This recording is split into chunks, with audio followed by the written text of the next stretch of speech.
ever watch a movie about a zombie outbreak and wonder how you might react in a similar crisis? You picture yourself spouting one-liners and spraying buckshot into the pursuing horde as you and your hodgepodge band of survivors try to escape to safety? Let's face it, we've all thought about it, and now Left 4 Dead has arrived to give you the chance to live it from the safety of your own home. And live it you will, because Left 4 Dead does an excellent job of drawing you into the survival experience. You play as one of 4 survivors, regardless of whether you're playing by yourself, split screen with a friend, or online with up to 4 players. The characters you play as are detailed and likable and have a great deal of things to say. Their banter is not only instructive, it's also immersive. You'll definitely appreciate it when playing by yourself. Hands up!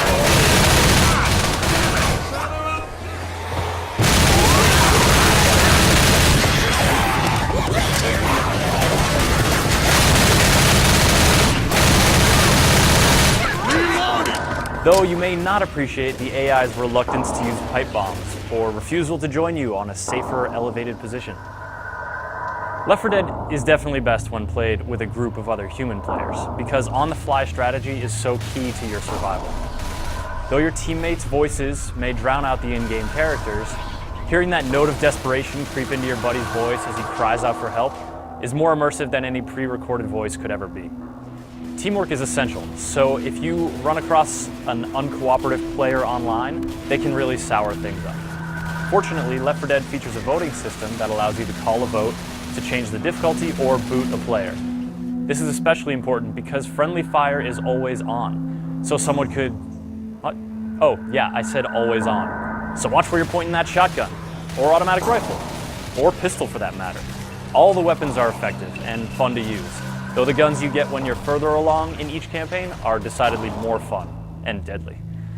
Each of the 4 campaigns takes our 4 intrepid survivors through a variety of urban, suburban, and rural environments.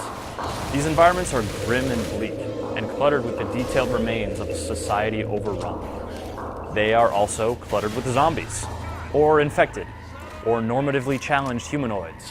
Whatever you call them, they are everywhere. As you enter a given area, you may see a bunch of them standing around, groaning, vomiting, fighting amongst themselves. You know, zombie stuff. Enter through this same area during a different playthrough, and the scene could be deserted. The zombies could be waiting and then just rush out and attack you, or they could wait until you turn around the next corner. They're really unpredictable, and this behavior means you'll have to be ever vigilant. And this makes the whole experience way more tense, and it makes each victory more rewarding. Normal infective are pretty nasty.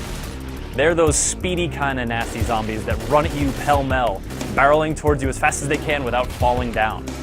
When they do fall down in an explosion of gunfire, they flop to the side or go rocketing backwards, limbs flying off in a perversely satisfying way. In numbers, they are quite deadly, but definitely manageable. When the special infected get into the mix, things get sticky.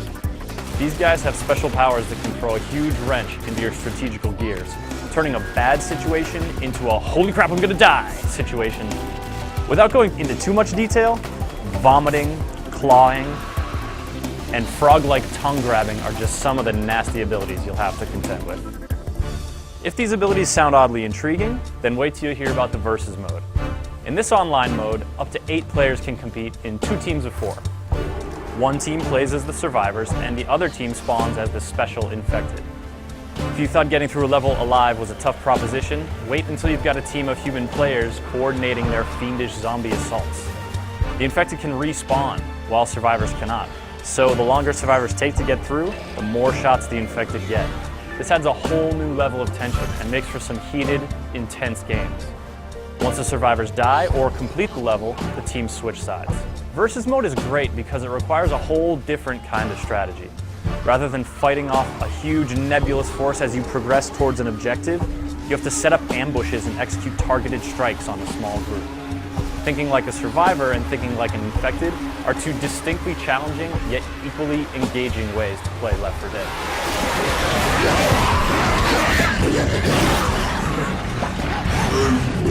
Teamwork is vital for both, and fractured, uncooperative teams can be really frustrating to play on, as is the case with most co-op games. Fortunately, Left 4 Dead stands head and shoulders above most co-op games. The frantic, ever-changing pace of the action means you're always facing different challenges, and always winning new victories or dying new horrible deaths.